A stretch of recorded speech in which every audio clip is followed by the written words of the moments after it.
Voilà.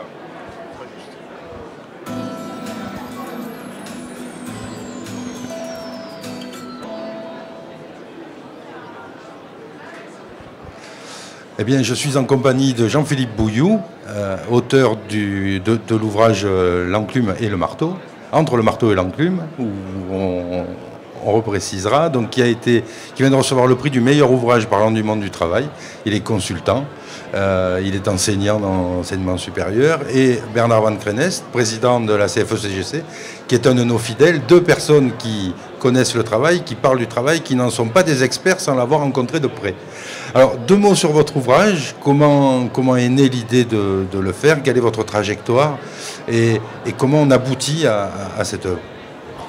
Alors effectivement, le titre, c'est entre l'enclume et le marteau, les cadres pris au piège, et le cœur de l'ouvrage, c'est vraiment sur les pièges des cadres et les pièges organisationnels des cadres, dans lesquels les cadres essayent de se débattre et ils n'y arrivent pas toujours. Alors comment on arrive à ça? Je suis enseignant principalement dans une école de commerce, donc je travaille dans un environnement de cadre, je travaille dans un environnement d'entreprise, on intervient dans des entreprises, je fais des interventions du conseil depuis de nombreuses années. J'ai moi-même travaillé en entreprise dans le passé, et donc c'est un univers que je connais bien, et j'étais sensible à la dégradation des conditions de travail, à la dégradation organisationnelle des conditions de travail des cadres, disons depuis une vingtaine d'années. Ça fait depuis 25 ans que j'interviens dans les entreprises, et ce qui m'a mis la puce à l'oreille, c'est cette dégradation. Alors cette dégradation est connue, ce qui est moins analysé, c'est la dimension organisationnelle de cette dégradation, c'est-à-dire qu'on a des analyses sous l'angle de la montée du stress au travail, on a beaucoup de descriptions qui sont très fidèles et très bonnes, on a beaucoup d'analyses sur les aspects un peu idéologiques qu'il peut y avoir, sur la critique du libéralisme, mais il n'y a pas grand-chose qui interprète les dysfonctionnements organisationnels qui amènent les cadres à être dans cette situation, je dirais, de malaise généralisé que tout le monde constate. Alors Bernard Van Crenest, vous qui défendez, en tant que président de la Confédération européenne, de la Fédération française de l'encadrement, Confédération générale des cadres, CFE-CGC, oui. Vous connaissez bien ce malaise, vous avez tous les jours à gérer des problèmes de stress parmi vos représentants dans les entreprises qui ont affaire à ce type de problématiques auprès de leurs collègues de travail. Vers où va-t-on dans la société qui nous attend demain, dans le monde du travail de demain? Que vont subir les cadres de nouveau? Alors effectivement, c'est une évolution que nous analysons, que nous constatons et que nous combattons depuis 20-25 ans, liée à plusieurs facteurs. L'individualisation des rémunérations, la part variable, les entreprises qui ne sont plus organisées en structure pyramidale mais transversale, le management par objectif, la pression de juste à temps, tout un tas d'évolutions organisationnelles et managériales qui font que nos collègues, qui sont véritablement entre l'enclume et le marteau, puisqu'ils sont censés mettre en œuvre des évolutions stratégiques qui changent tous les 4 matins, auxquels ils sont de moins en moins associés. Ils sont censés les mettre en œuvre et en même temps, ils en sont les victimes. Or, s'ils n'atteignent pas leurs objectifs, s'ils ne mettent pas en œuvre ces évolutions, ils sont directement impactés dans leur évolution de carrière et dans leur évolution de rémunération. C'est un cercle vicieux duquel il faut sortir. Et pour répondre à votre question, vers quoi nous dirigeons-nous? Nous sommes dans un système perdant-perdant aujourd'hui. Nous sommes tous en train de détériorer les fondamentaux de notre société, le vivre ensemble, la capacité à agir ensemble. On sait qu'il y a plus d'idées dans plusieurs têtes, que l'union fait la force, pour reprendre un certain nombre d'adages anciens. Or, on a développé ces dernières années une culture de l'individualisme exacerbée. Et je pense qu'on est à la croisée des chemins, et que soit on réussit à prendre conscience, grâce d'ailleurs à des travaux d'analyse, à une expertise et à des pistes de solutions proposées par des experts comme Jean-Philippe Bouilloux, pour poser un peu les valises et regarder comment changer pour aller vers la bonne direction, soit effectivement nous allons au-devant d'ennuis graves pour la cohésion sociale, pour la cohésion de notre société, pour le vivre ensemble et pour la performance de notre économie, et donc pour notre capacité de financement de la protection sociale, pour le pouvoir d'achat de nos collègues.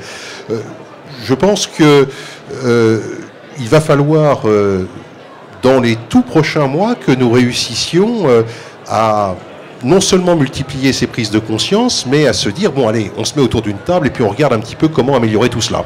Alors l'analyse, dans votre livre, il ressort que le cadre est victime, mais il est aussi complice de ce qui lui arrive. Comment tourne-t-il la manivelle de cette machine infernale qui fait qu'il est dans une situation qui devient inextricable ? Oh bah, il tourne la manivelle sans s'en rendre compte, c'est-à-dire que c'est un acteur de la complexité des organisations, c'est lui qui met en place des organisations matricielles, c'est lui qui est porteur de projets, qui est acteur dans la multiplication des projets, c'est lui qui est acteur dans toutes les réorganisations permanentes d'entreprises que l'on a. Et donc ce sont tous ces facteurs qui sont des facteurs aussi de désorganisation, des facteurs qui induisent des problèmes de gestion de la connaissance, qui induisent la montée du risque opérationnel. Tous ces facteurs-là, ben, il en souffre au final, mais en même temps, et c'est lui qui est, je dirais, en première ligne sur le front pour tous ces projets-là. Donc c'est pour ça qu'il est quand même partie prenante à tous les titres, c'est-à-dire qu'il va souffrir d'une situation qui en général est une situation qu'il a contribué à installer. Alors, à part adhérer à la CFE-CGC, comment ce cadre qui est parti et qui est dans cette machine et qui a du mal à en sortir peut essayer de faire en sorte d'améliorer son quotidien et d'aider finalement ses collègues à faire une machine un peu plus vivable ? Alors effectivement, la défense collective et l'adhésion à une organisation syndicale, l'engagement pour se faire élire dans les instances représentatives du personnel sont des éléments clés pour sortir d'un certain isolement. Mais il y a aussi évidemment le travail quotidien avec son environnement, ses collègues, pour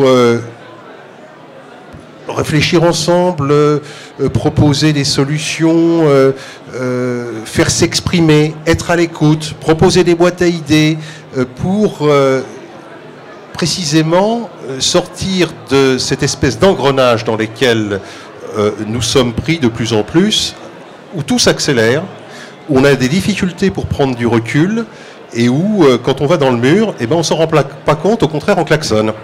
Alors, à tous les deux, une dernière question. Est-ce que le cadre a les moyens de dire non à un moment ?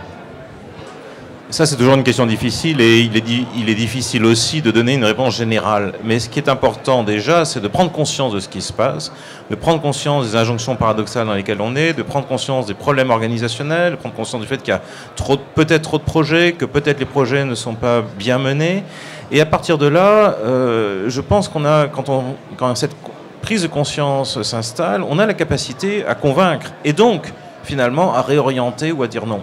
Après, tout dépend des entreprises, tout dépend du management, mais il y a des entreprises, il y a même des managers, et même de bon niveau, qui sont sensibles à cet argument-là. Donc je pense que rien n'est définitivement perdu, mais le chemin n'est pas toujours facile. Et du point de vue syndical, comment dit-on non ? Alors c'est précisément une vieille revendication de la CFE-CGC, le pouvoir de dire non. C'est pas seulement le pouvoir de dire non, c'est quels moyens mettons en œuvre pour dire non sans se faire flinguer, passez-moi l'expression, dans sa vie professionnelle. Je pense que on est face à une difficulté où c'est un peu culturel dans notre pays. C'est non seulement le pouvoir de dire non, mais c'est aussi le droit à l'erreur qui ont du mal à être reconnus. Et c'est là-dessus qu'il faut que nous travaillions parce que c'est un problème, encore une fois, culturel, c'est un problème de société et pour résoudre les difficultés liées aux injonctions paradoxales et aux dégâts que cela provoque d'un point de vue psychique, le plus souvent, c'est pour ça que la CFE-CGC travaille beaucoup sur les risques psychosociaux et sur les questions de stress, notamment avec notre collègue le docteur Bernard Salingro, parce qu'on voit bien les ravages que cela produit. Et la perte de compétitivité, on parle beaucoup de compétitivité en ce moment, mais quand des collègues tombent en burn-out, quand ils sont en dépression, quand ils consultent toujours davantage, quand ils sont en arrêt maladie, quand ils accroissent de fait les dépenses de santé et quand ils ne sont pas à leur poste, on voit bien que c'est une perte collective. Eh bien, comment peut-on passer de cette situation négative à une situation positive ? C'est l'affaire de tous, c'est une question de prise de conscience. Et là encore, il faut diffuser les idées.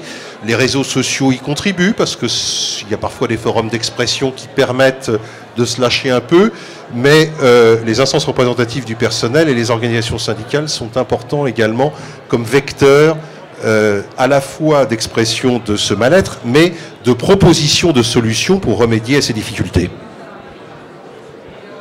Bon, je crois que j'ai rien à ajouter. Je crois que bon, j'ai répondu à votre question tout à l'heure. Je pense qu'il y a un travail, et c'est un travail aussi collectif. Je suis sensible à ce que disait Monsieur Auroux tout à l'heure, c'est que il faut effectivement donner la parole aux collaborateurs, trouver des lieux, des instances pour que cette parole s'exprime, mais il faut aussi que les collaborateurs soient partie prenante, qu'on soit dans la co-construction des solutions, et non pas dans des solutions qui viennent d'en haut et qui sont plaquées sur le bas.